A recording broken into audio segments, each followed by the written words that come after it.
Hello, and welcome once again to CloudBurst, the next generation in discussion shows. I'm Rokk, and if you're interested in cloud gaming and intelligent conversation, this show will be right up your stratosphere. Each week, we tackle just one big cloud gaming question, no holds barred, and no platform left unturned. My panel are instantly recognizable and highly respected content creators in their own right, each renowned for deep insight, wide knowledge, and a long list of achievements. Before we begin, let's say hello to our regular cloud-bursting panelists, Chase, Clive, Eddie, Avery, and Lloyd. Lloyd, how has your week been? It's been good, man. Immortals Phoenix Rising is a really good game. It's way better than it had any right to be, and it might be going head to head with Valhalla for my favorite game of the year. So, good game, very good game. I'm absolutely loving it. I have to agree with you on that one. Avery, how are you, my friend? I'm doing good. I made a big decision this week. Oh, it's happened. Shiny. Podcast. You can't play Stadia on that. It's got an Apple logo on it.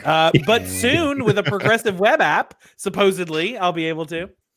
And I could play Luna on it right now. So I'm just saying. Oof, that's true. I haven't very tried, true. But very true. Chase, how's your week been? How's your roof? We're getting there. We're getting there with the roof. The week's been good. God, Outcasters is such a great game.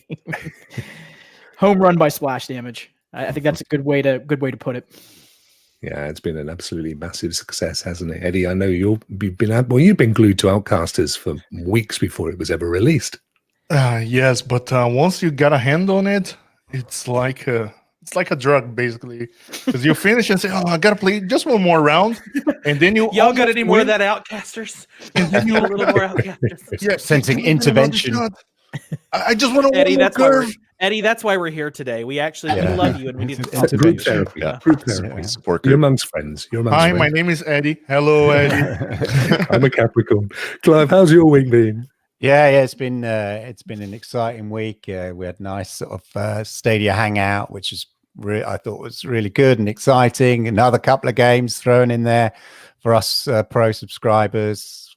8 pro games in 1 month ain't so bad, is it? Yeah, so and great games coming out. So good. Yeah, I thought you said 8 as well. I thought that's rude. 8 games. I said 8, mate. That's just rude, Clive. Great. Thank you very much, panelists. Great to see you all again and to hear you've had such a good week.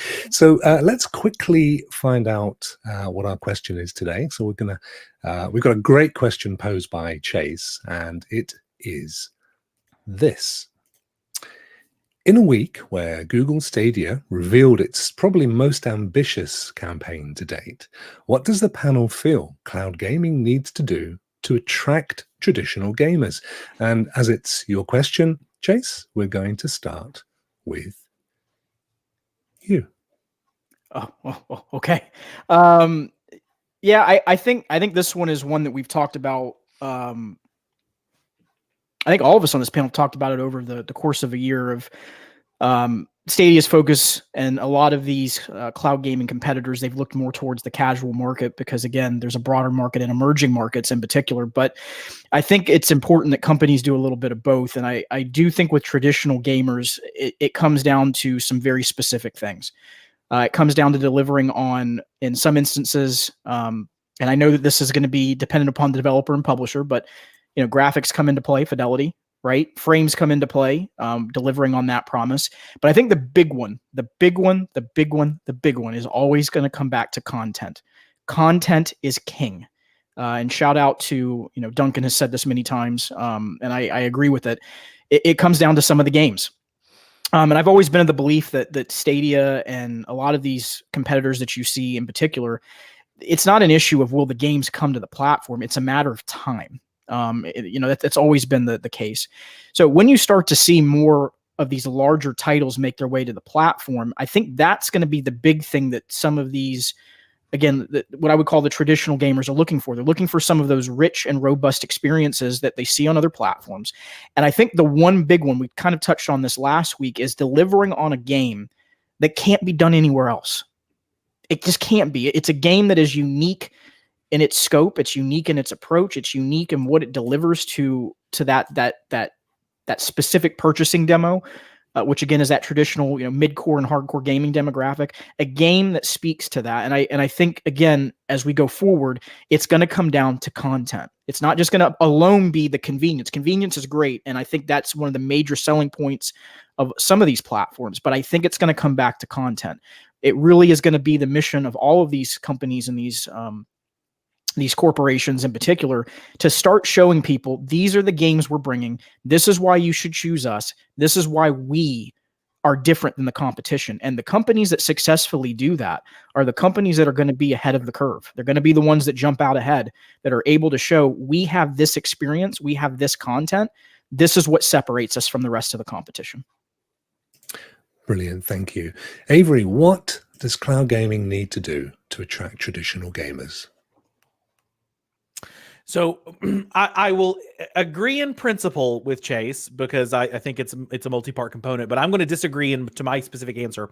And specifically, I think that it's going to be about the value proposition, and moving people away from the place that they are comfortable by giving them something that they can't get through traditional gaming. Think about when Netflix came on the scene. There are still people today who are subscribed to Netflix's DVD model, because at that time, the big distinction was if you wanted to, you either bought the movie, or you went to your local video store and maybe they had it and maybe they didn't, but you put your $8 down or whatever else. You got the one movie for the weekend and then you took it back, and there you go. What moved them was that eventually people said, that's just not as convenient as being able to just get a movie anytime I want.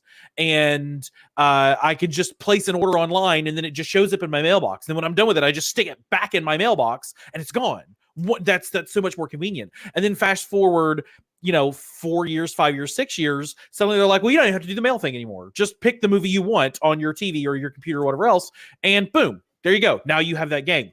I think where cloud gaming is going to attract the traditional gamer is, I think a perfect example is happening right now. You're real lucky if you are one of the people who can get that PS5. You're real lucky if you're one of the people who can get that Xbox Series, because you are having to fight however many other people want it. And it's just like going down to the video store and maybe they have the copy of Mrs. Doubtfire you want and maybe they don't. But now it's, well, maybe Best Buy's got it. Oh, wait, you didn't click Walmart.com in that right window. Oh, you didn't get to game in time. Well, sorry, you're just going to wait till we restock. And at a certain point, gamers are going to go, I don't want to wait for maybe I'll get the console, maybe I don't. I don't want to wait for my 200 gigabyte download to complete. I just want to play now. When Cyberpunk comes out next week, I don't want to wait 5 extra hours. I could just play it early because I've got Stadia. And PC, maybe you've got it on your PC and you play it on GeForce Now or you play it on whatever. So that's going to be the differentiator that brings traditional gamers over the more and more and more tired they get of the way the old way works. Great stuff. Thank you. Clive, what are your thoughts? It's about offering, so I guess there's just two things. There's two markets. There's a traditional gamer, and then there's the next billion gamers, isn't it? And so there's slightly different things to different people, but certainly, absolutely, core to this are the games. So if you are trying to convince existing gamers why cloud gaming is the next thing or whatever, you've got to have the games that they expect to see, the games that they're used to playing. This is very much the first stage of things. So then you can say, all those games, we've got all those games you love, and we've got all those games you play. And then the next thing, well, why should I come to you? Well, the next thing is ease of access and advantage. So that's, a combination, as is already mentioned, the value proposition, ease of access, how easy is it to do, doing things which are super convenient. Like many of us in the Stadia community, we have come from, say, a console background or even a PC background, and there's no going back to that downloading malarkey. Oh my God. But until you've sort of experienced that, you don't realize how much of your life has been wasted waiting for a game to download. That instant click to play, no downloads, when Cyberpunk arrives and you can play. So Cyberpunk is a classic example. You want to play Cyberpunk? Well, you can. You haven't got a PlayStation 5, you haven't got an X, it doesn't matter. You can play it now. Just go on, just buy the game. You don't have to wait for it to download. Play it straight away. You'll play it in a similar graphical fidelity that you would expect with a standard console. So it's at that kind of level. So it's just letting people know that they can play. You can still play all the games that you expect to see. All the big games are going to be there on this platform. It's not like a sort of a cut price platform. It's got all your FIFAs, it's got your Maddens, it's got your Cyberpunks, it's got all those, but ease of access, no downloads, and all of that. So that's to your traditional gamers. And once they've tried it, once they've seen it, that's great. But then equally, it's for all the people who've not had the benefit of consoles, in their marketplaces or where they've grown up or where they live and stuff, and sort of looked on slightly enviously or felt that, being able to play those AAA games are out of touch. Is, that opportunity. You play Candy Crush at the moment. Well, guess what? Now you can play Cyberpunk on the same device.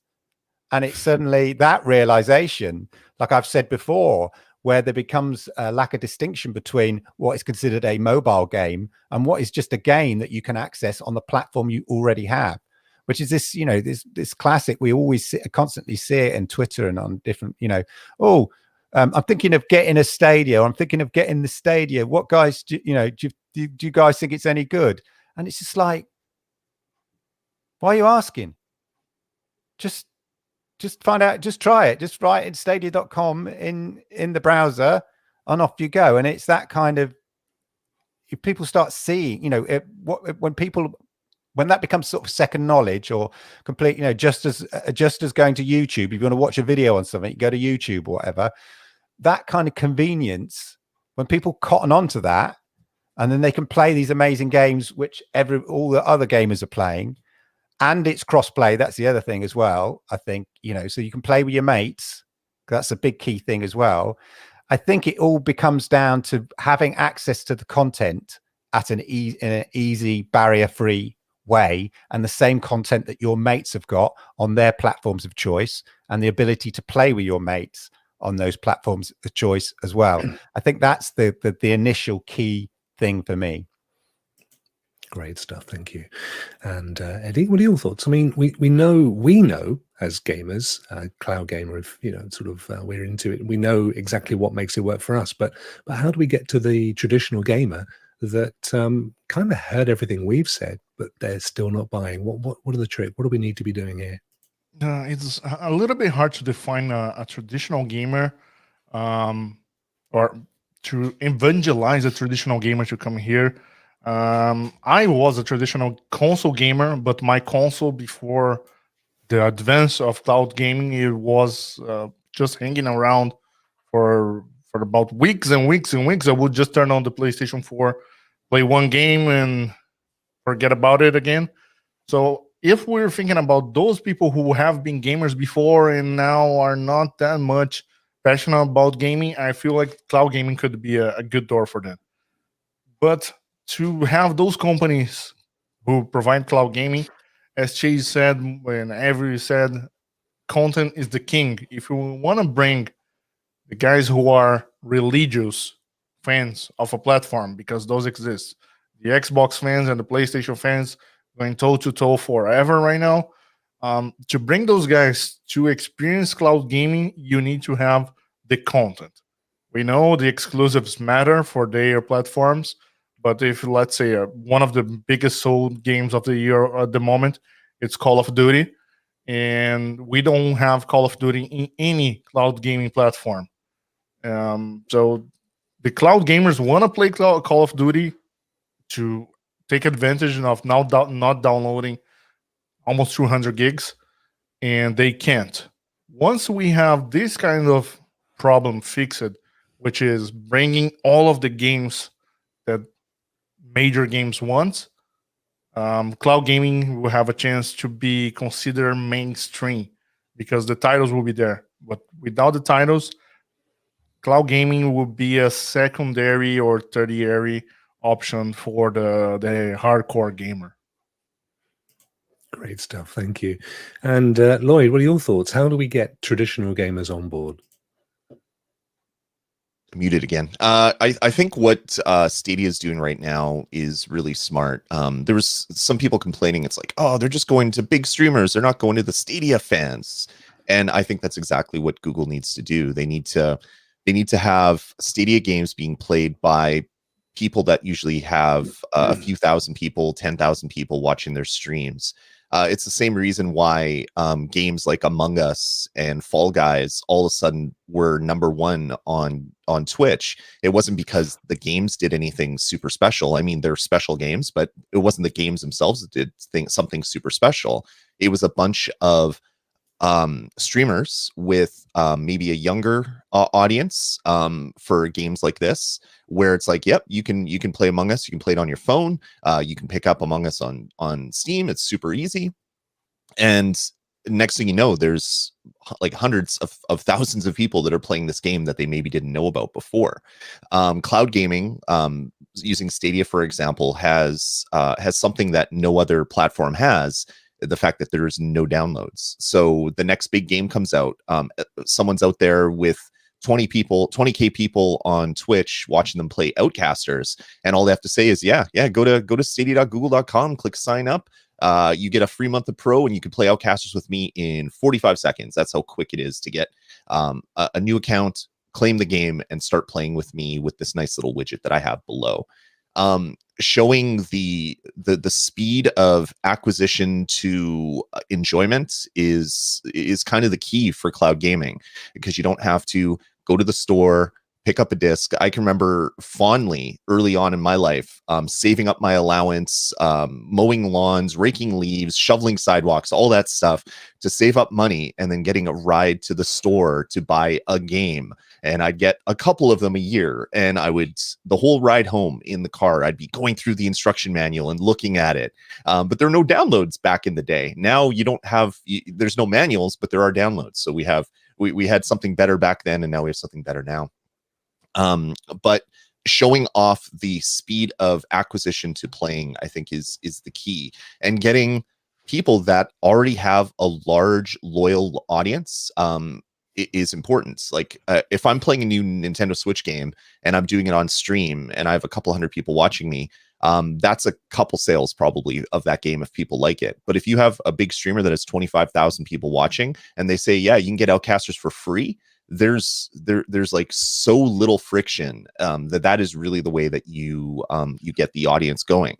A lot of kids play on this device, phones. When Stadia is available on phones, Luna is already available on phones, when GeForce Now is on phones, and all the major streaming platforms, and kids can be watching a streamer, and next thing you know, 30 seconds later, they can be playing on their phone. It's gonna be like just huge. I had an interaction with my daughter and her friend has gone through multiple accounts. She just loses her password for her email account, and there's like no sense of ownership for those kids. It's like, I'm playing what I'm playing now, and if I don't have it tomorrow, it's not a big deal. So I think cloud gaming for that particular user base is going to be huge, because they're not going to be people like me with all this plastic and dead tree stuff sitting behind me with flashy lights. They don't really care about that stuff. At least my kids don't.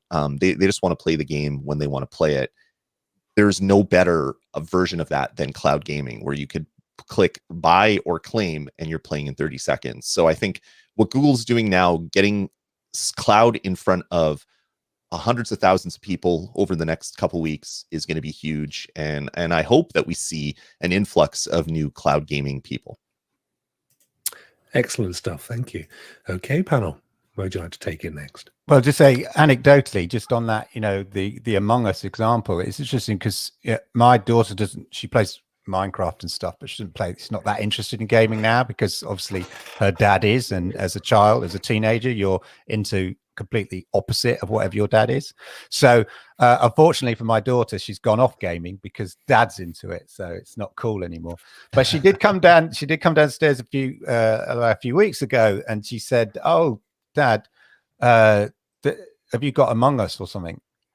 Right, because she'd like it was a cool thing, and she'd seen some of her favorite YouTubers playing it and stuff like that, and so it was like, I want to play Among Us. And I said, well, it's not on Xbox, not on PlayStation. I thought, well, it's probably on Steam.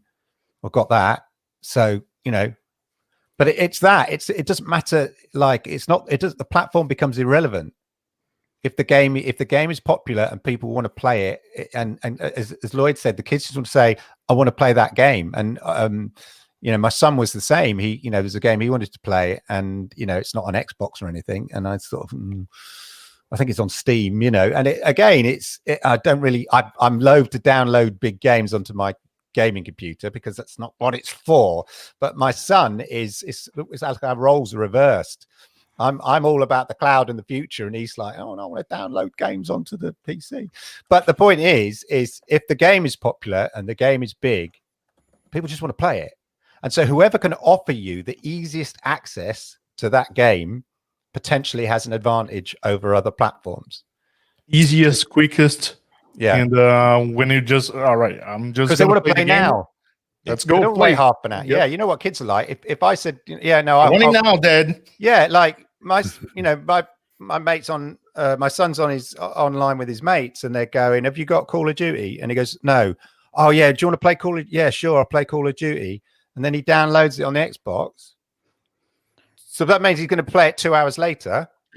but by then it's like, you know what kids are like. Their attention spans, they're onto different games now. It's like, but then he can't play anything for a while because it's downloading in the background, and it's like, I remember PlayStation 5 launch, and I got it on the day of launch. Said, all right, it's time for my Morales tomorrow, because the whole night downloading it. Yeah. Well, see, that's one of the things I when everybody was talking, I kind of was jotting down a couple notes. So the thing that I think is the big one out of this that I wanted to tackle is the definition of a traditional gamer is changing.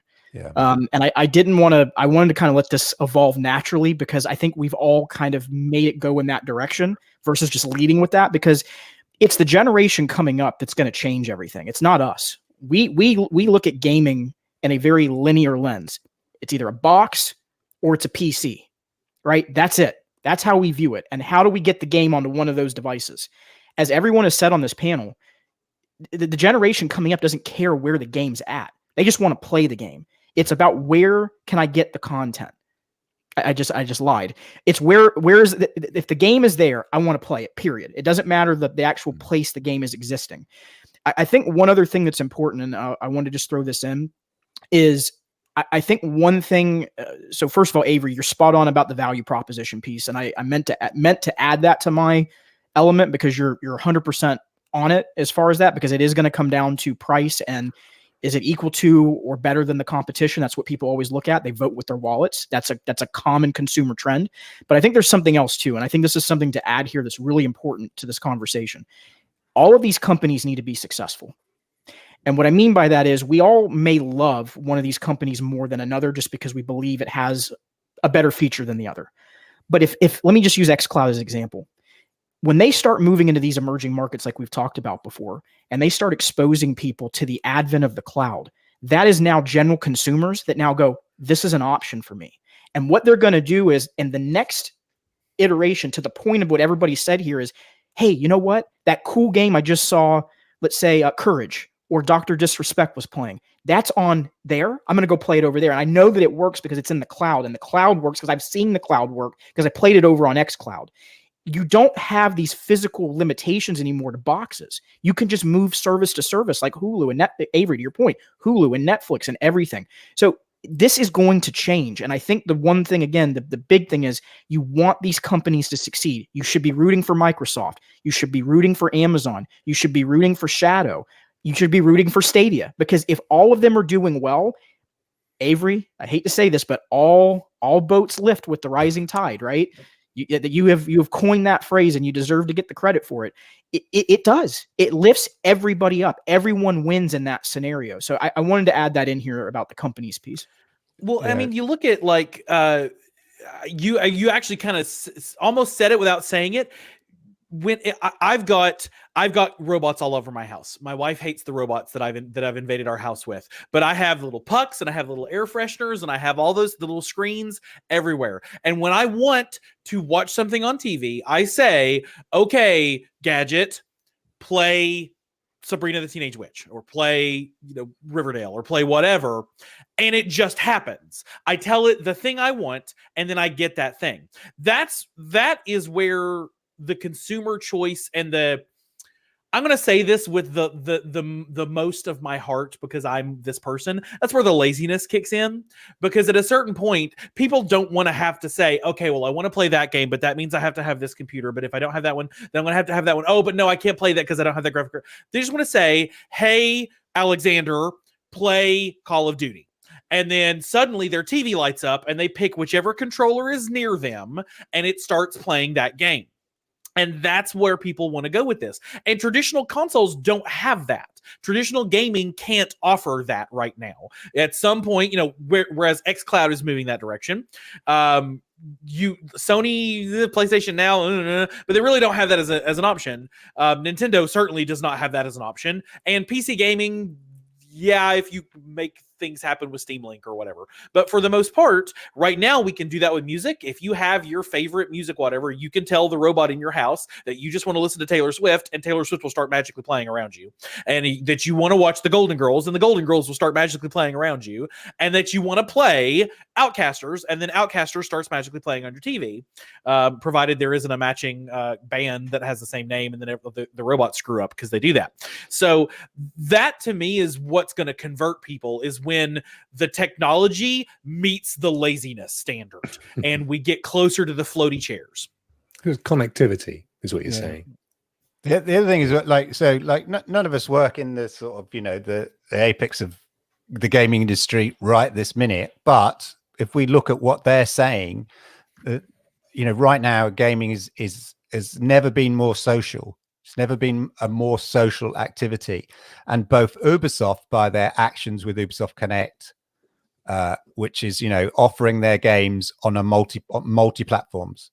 So you subscribe and you can play them across different platforms. And then the head of EA Studios saying they want all their games to be multi-platform because people just want to play with their mates.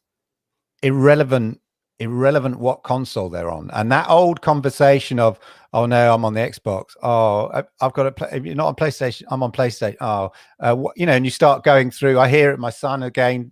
Another anecdote. Going through what games they can play, and that's the beauty of Fortnite, is because they could play, with everyone. And when, the big pioneer in this was with Minecraft. When Minecraft became multi-platform, it really, really kind of opened it up, and then everybody can kind of, play with each other or have access to it and stuff, and the same kind of worlds and all those sort of things. It was just really, really cool. And so when you hear the fact that Ubisoft's strategy is, making sure all their games going forward are cross-platform, and so you can play multiplayer across platform, and EA Studios saying, yeah, we realize now it's not about making for specific consoles, it's just making the game so that it is cross-platform and friends can play with friends, whether they're on the cloud, on a PC, Xbox, PlayStation, whatever. And cloud is all part of that, is to say like, oh, I don't have an Xbox, I don't have a PlayStation. That's all right, it's on Stadia and we can all play together, it becomes less about the platform, more about the, as I said before, the accessibility and the ease and the opportunity to play with your mates. Yeah, exactly. One of the biggest complaints about Stadia early on, which just made me shake my head, it's like, well, I can't play the games I own on it.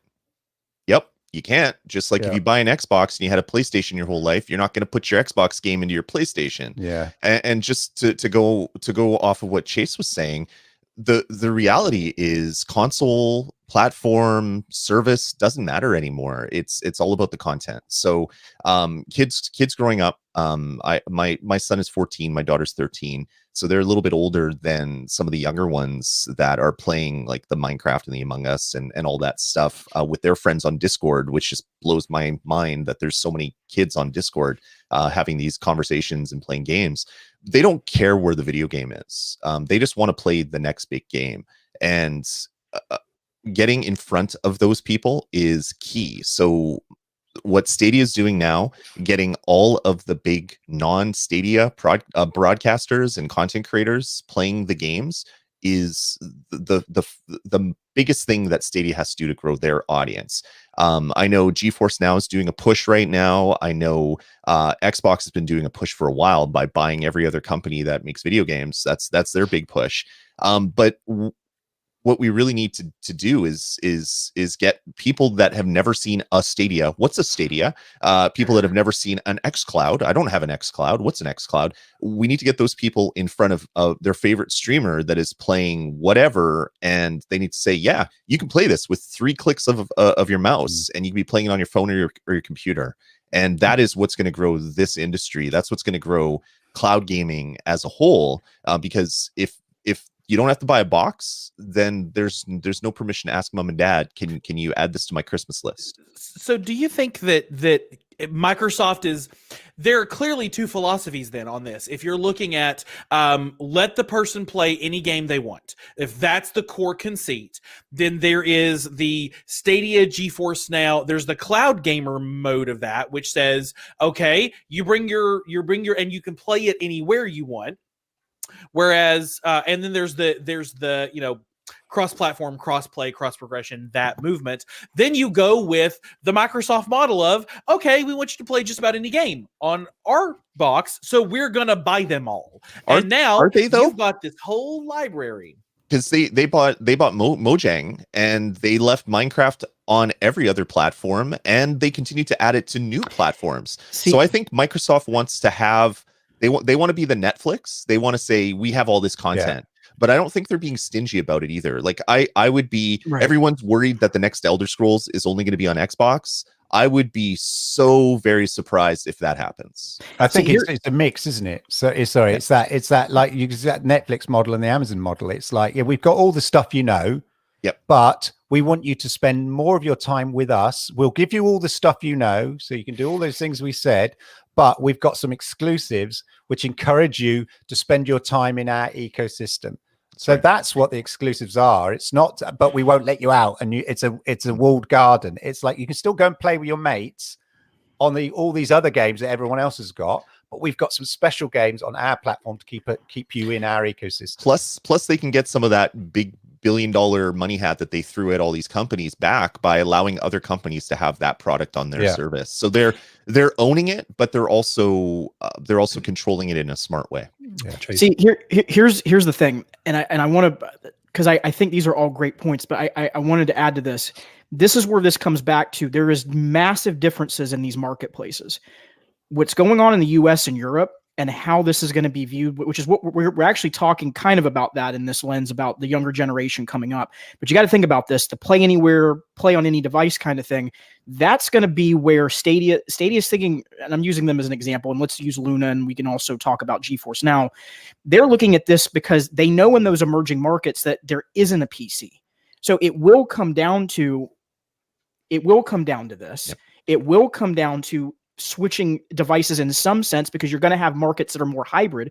What market is that? In Australia or Japan, they do have physical devices, but they prefer to play on mobile. But then in places like India and Korea, no, it's more about mobile devices. And then here we're still in the dedicated device era, right? You've got so many different markets here that's why these companies are diversifying their portfolio, and they're doing it in this way, because they know they've got to be in as many mediums as possible. And then back to the original point, it all comes down to, that's the game I want to play. I don't care where it's at, how I can play it. I'll just pick up whatever device I have and play it on that device. And that is the strategy that these companies are going for. One thing Eddie, if it is content the is king, why are they investing, or why is Stadia investing, and Amazon, in fact, investing in interactive features within their video platforms? because in my opinion, it's they want to find a way to attract the big streamers, because I would say 90% of the big streamers that has a big audience of people that get to buy a game because of that streamer playing, they are PC gamers. And every people that watch, they say, in order to play that game that good, I need to have a $5,000 PC.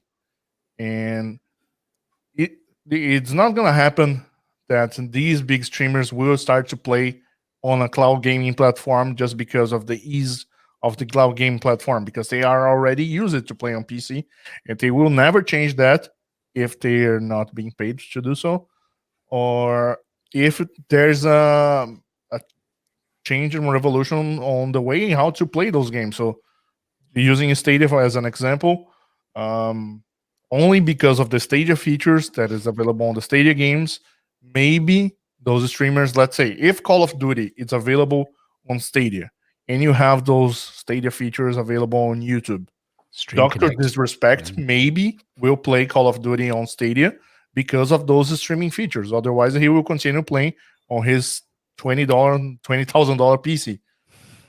So it's all about the content being available on the platform. So the platform will thrive. It's not, oh, let's push. I want all of the Stadia streamers playing this game. No, you don't want to Stadia streamers. What you want is the game to thrive with success. So if the game is a success, it will bring people to the platform. Exactly. Well, you're not going to have there's only 24 hours in the day. So these companies are fighting for people's attention, but they're also fighting for their investment.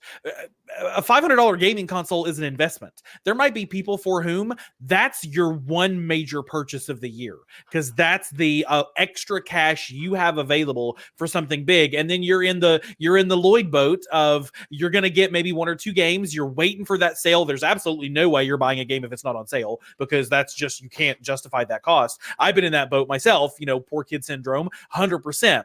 So I think there are inflection points here, or really there are investment points here. There are points when you're asking that gamer to shell out another few $100, and that's when they're going to make their decision. We're going to get a sizable increase of participation right now.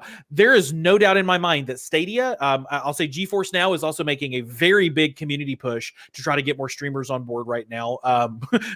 You'll find out more about that later. But Stadia, GeForce Now, these services are making huge pushes to get people right now, because right now is when everybody's making that decision. Can I get a PS5? Can I get an Xbox Series X or S? Or do I go with another service? So they've got a window, and that window is 2 months, 3 months, 4 months, and then that's it. From then on out, it's like a Black Friday sale. Sony and Microsoft have made all the sales they're going to make. Everything else is trickle. They're going to get a little bit here, a little bit there as people's birthdays come up, or as you get your bonus at work. So Stadia, GeForce Now, they got a 3-month window, and then we're done. We're done with huge spikes. So then they have to make waves through new features, new games, things of that nature. And then we're going to get, they've already talking about PS5 Pro. Like, good Lord, let the manufacturing lines cool down for a minute. But they're already talking about that. So there's going to be the Xbox Series X1 or whatever else in 3 years, 2-3 years. And then we're at another investment point. Are you going to spend $400 or $500 to replace the box you just bought a couple years ago? Or are you going to now invest in a cloud service where you can play the exact same top of the line game at the top of the line quality without having to shell out that money? And I think we're going to see these spikes every time a new console gets released until the big boys stop putting out boxes. I have one quick point to add here. It's very quick. This is where these companies, and specifically I'm going to call out Stadia here, they need to sell that Stadia is a evolving platform that you'll never have to invest another dime in. It will always increase. It will always evolve. It will always get better over time. And in time, just like the Xbox comes out with a new iteration, we will come out at another new iteration, but you won't have to spend any money for it. And I think that's going to be a key strategy for them as well. Which is big leap. Yeah, so go on, Lloyd. I was going to say that was my hope for Cyberpunk.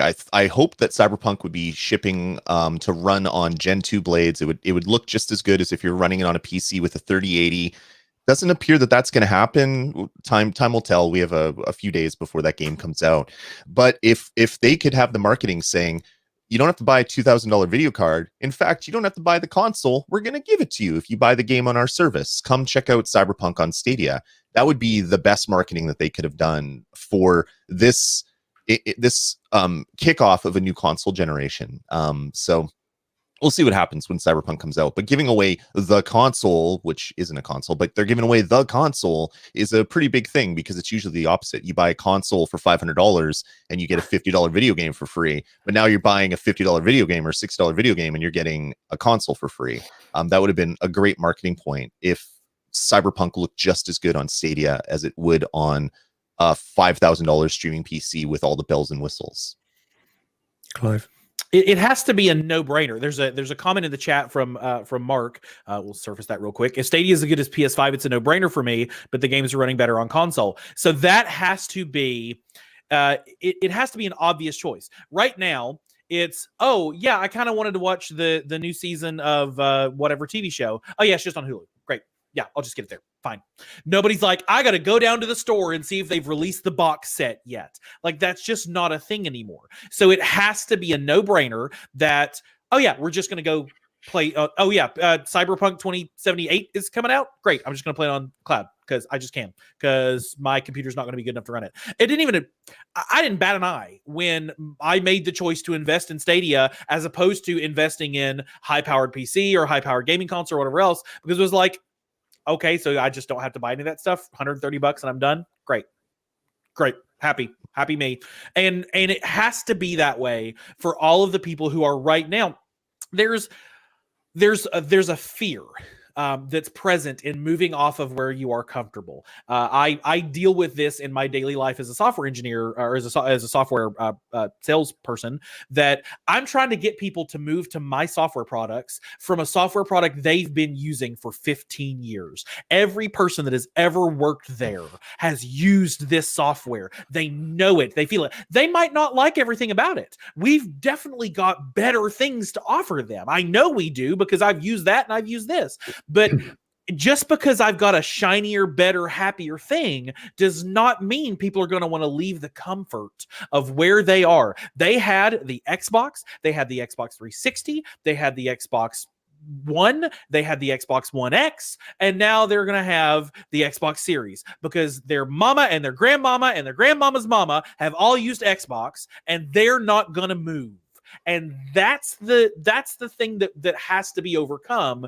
But I honestly think once you get them over that leap, and this is exactly, I've said this so many times, the thing that sells somebody on cloud gaming services is to play a cloud gaming service. The thing that sells you on Stadia is to play Stadia. Not to see the videos, not to hear about it, not to watch the trailers, not to watch the guy with the hair. It's putting the controller in your hand and going, oh yeah, no, this works. This totally works. Okay, great. No, I'm good now.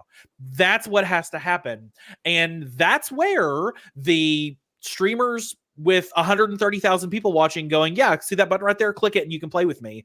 That's where they go, oh, wait, no, this worked. This totally worked. I'm playing Dead by Daylight right now in my browser and it just works. Cool. Okay, cool. Cloud gaming works for me now. Chase, we know that historically console manufacturers have given the boxes away at cost price or less. They've been loss leaders in essence to get the marketplace. So could we also argue that in a market where there is no physical console, the answer is to give the games away? And is that what we're seeing by virtue of, for example, Stadia giving away Premier Editions and discounting Cyberpunk? Yeah, I think it is. And I think the strategy that they have to start off with is exactly what everyone on this panel has said. It's a psychological thing. It's not a console, but we're giving you the console. You have to start somewhere. You have to get people to be okay with moving towards this ecosystem, whatever they choose, whether it's Stadia, GeForce Now, Luna, whatever it is. You have to make them comfortable with making that move. The next step that's going to happen is exactly what you just said, Adam. They're going to start giving away games. And it'll either be by virtue of what we're already seeing with Pro, with their own in-house content, which we know Microsoft is already doing with Game Pass, or it'll be by virtue of extreme discounts. And what I mean by that is they will partner with a developer. They'll pay them, with a cash, a bag of cash in hand, and then they'll say, we're going to give this game out at $10.99. And people are going to go, what? That same game is on over at Xbox at $49.99. How do I get it at $10.99 over here? Because there was a deal made. There was a deal made, and what they're going to do is they're going to start giving it away at discounted prices. And then I think once we get to that place, then the next iteration will happen. And that'll be where you're going to get some completely crazy deals where it's just come try out Stadia Pro for a month. And not only do you get all of our in-house games, we're going to give you the Cyberpunk. We're going to give you the ABC. We're going to give you this and that. And you're going to go, how could I turn this down? And to Avery's point, that's the value proposition. That's where it comes down to ease of use, features, content. You won't be able to say no. You'll just be like, how do I turn this down? They're basically giving me this stuff for free. That's what these companies are going to move towards, because at the end of the day, it's about how many subscribers they have on the platform, not how many consoles they've sold. So do the panel agree that the first step that Stadia, Luna, GeForce Now, and Shadow needs to do is having the same graphic fidelity as the current gen consoles and PC? Yeah, I think so. Somebody said, "Oh, if the Stadia plays, PS5 plays better than the Stadia." Well, maybe some stuff, maybe not. Who knows? Then Dave Widnall, I think, in the chat said, "It's got to be about." I forget the actual thing, but basically what he's saying is it's got to be thereabouts, and I think that's the reality. If you're putting two things on two separate screens and standing there and going up really close to it and examining it and then, comparing it like that. I mean, who does that in real life? As long as the perception is it is generally about as good. Yeah. It's in the ballpark. Then that is sort of okay. And then as long as it keeps up. And so to sort of just emphasize the point that, Lloyd make about the sort of I'm not a big advocate of sort of Gen 2 because it's sort of a word that's bandied about by the community, and it gets, to be honest, and I'm going to say it here, folks, gets on my tits, right? Because it's too simplistic to think like that there's there's like a switch and then they'll pull it and then we're all on Gen 2. It's not, that's not how it's going to happen. Little improvements over time will happen. There might be some big leaps now and then, but what we'll find is there'll be constant improvements behind the scene. And sometimes we don't even know it. And sometimes you see it on Twitter, people go, is it just me? Or is Division 2 looking particularly sexy today? Because it is looking sweet, and it's these kind of little improvements and iterations at the back. But when those iterations are slightly bigger, I think to sort of build on what Lloyd was saying, I think, just as one marketing aspect, not as a total aspect, just one marketing angle is exactly to say, we've just upgraded our console, as a joke almost, we've just upgraded our console. Price to you, nothing. That's a sort of, that's specifically aimed at, people who want to have the latest console and spend their money every 3 years, 4 years, 5 years, whatever, and the latest upgrade. Just have a little kind of, dig and market at them to say, so for instance, when it has, capability of going 8K, 120 frames per second, cost for upgrade, nothing, it's worth, not hanging your whole hat on that, because we've known that sort of, tripped them up before, but as a specific marketing angle to a specific market, just to kind of, oh, by the way. Yeah, if we're in an arms race if cloud gaming is in an arms race with consoles and PCs, where traditionally they've hung their hats on, we now have the faster processor, we now have the bigger GPU, we now 4K with 120. It's one thing to say, well, we're just going to incrementally update and you'll never notice it. But is the answer to artificially create the Gen 2 launch? 100%, because the big leaps, they should definitely say. But I mean, in between, that's what I'm saying about the Gen 2. It's not a sudden moment. I think there's lots of iterations, but there will be some bigger leaps, and it's those bigger leaps. Because graphics doesn't matter, resolution doesn't matter, none of that matters. All that matters is the fun of the video game that you're playing. But that's subjective. You can't say this game has 3 cups of fun in it. So being able to come out with those talking points and say, yeah, somebody clip that, please. we look really good. Now with an added cup of fun. That's my argument for everybody that complains about my reviews. I say, well, they're like, well, you're telling us your opinion on things. Yep, because that's what a review is. It's subjective. It's a subjective thought of what I thought of this video game. I'm not going to tell you how many cups of fun it has. Lloyd gives it 5 cups. That is the new. That is the new Nerd Nest ranking system. Cups of fun. I'm calling it right now. Tell Bill. That's the new Chase. We know that. We know that. We know that it's all about the fun of the game. But if we're trying to attract in traditional gamers who, as I've said, are traditionally looking at terms of where can I get that increased look and feel, or that extra speed, how do we convince them that isn't a thing they need to be worrying about? Well, I'll keep it short because I think Avery wanted to add something here, but I'll just say this. I have said from last year, and I'm going to beat this. I'm going to continue to say it until we see it come true, because it's going to. Consumers care about one thing. They don't care whether the chicken nugget is fried or it's baked. I've used this analogy so many times. And what I'm talking about is it true 1080 or is it upscaled 1080? It's all going to come down to, does it look as good, if not better? And to everyone's point here today, it's the value proposition. If it looks as good as the Xbox, no one's going to care. They're not going to sit there and go, I'm counting 56 pixels here to the left and 5 to the right. And now I just came over to, no. And now I came to the conclusion that all of a sudden it's somehow better than. People don't care about that at the end of the day. Most of the general consumer marketplace doesn't even care about that. They just want to know that it looks as good, if not better than the competition. That's what's going to matter at the end of the day with this. And I will, to devil's advocate it just a hair, I'm the person that says just play the bleep game. Like, it doesn't matter what the resolution is, it doesn't matter what the frame rate is, but Chase, you hit on something that it has to have parity. People have to, that one of the challenges cloud gaming has right now is everybody's like, it doesn't look as good and it has lag. What they're not really, it's not the appearance that's a symptom. It's not the lag. It's parity. People feel like they're not getting a full console out of the cloud when they have the tangible in front of them with their Xbox controller, and they know what it can do. So that's why I think it just goes back to, yes, exclusives are going to matter. Yes, differentiating features are going to matter. But what these groups right now are doing, giving it away, just flinging it into the ecosystem to let people get their hands on it, that is how you convert people. You think about the Saturday night sleepovers at your best friend's house because they just got the Nintendo 64 or they just got the PlayStation 1, and you're like, this is insane. Wow. You might have went to Walmart and played it for 5 minutes, but because you got a chance to really play it and experience it, that's what sold you. And then you asked mom to go buy one for you for Christmas the next year.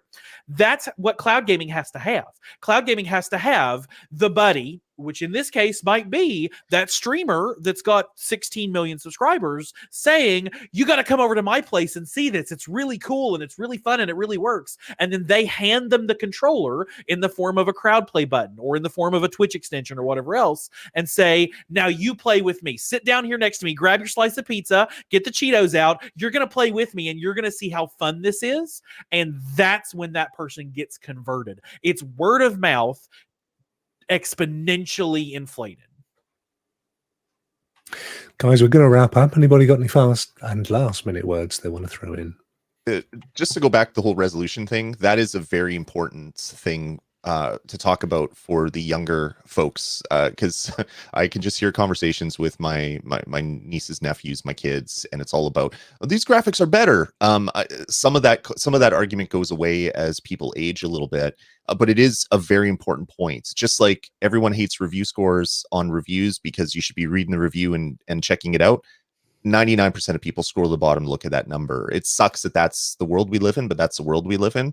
So getting on top of the fidelities, even bring up the teraflops again if you want to get dirty. But you need to talk about that a little bit, but don't have it as your main marketing standpoint or slogan, rather, like happened at the start of Stadia.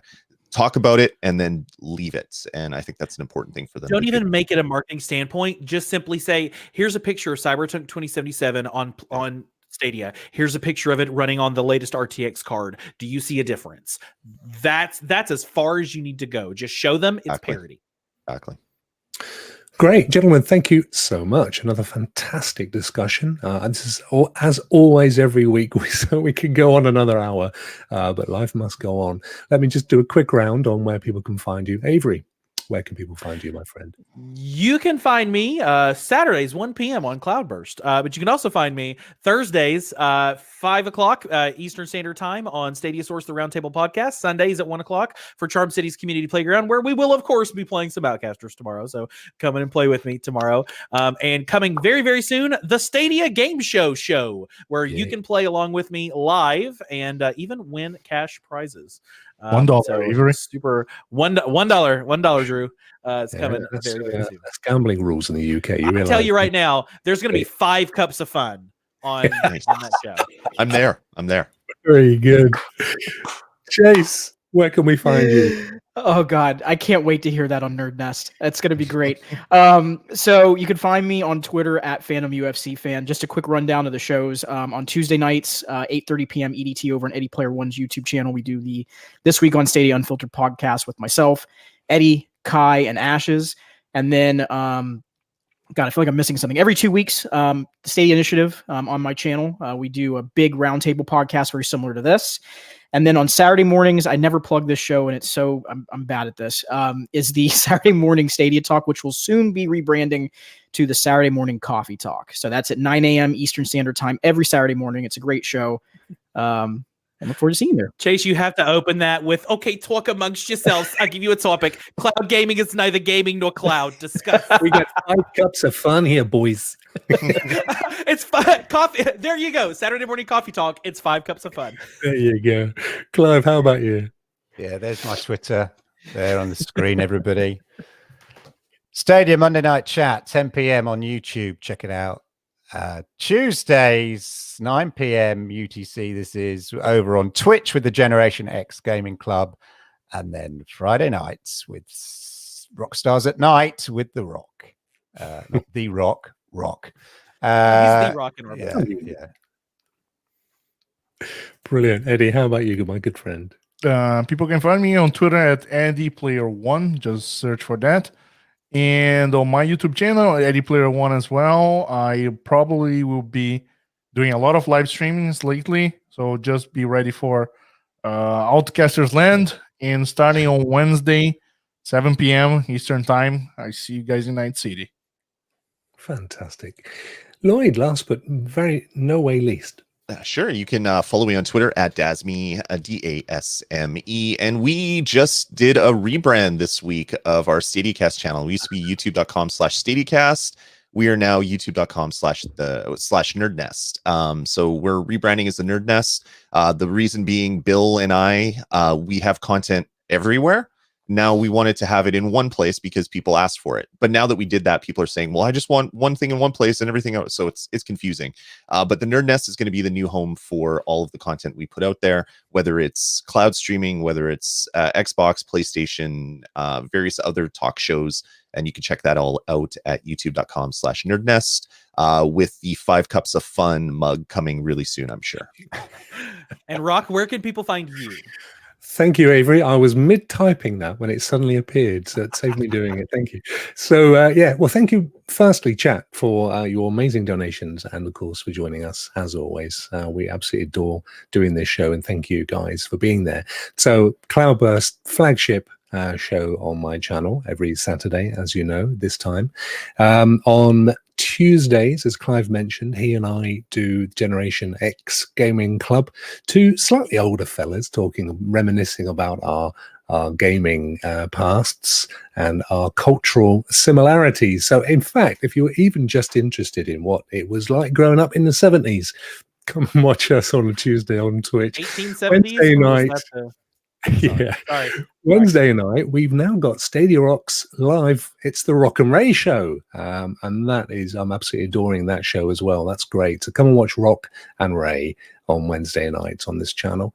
And then, I say nights. I know for some of you it's morning and evening and you know, whatever. But anyway, on those days, Fridays, as Clive said, it's Rockstars at night. So if it is during the day, sorry about that. It's all in the title. And then all the way back to Saturday. So it's a full week. But whatever you do, thanks for tuning in on this one. This is the important one. And on behalf of the guys, we've nothing more to say than have a fantastic week. Take care.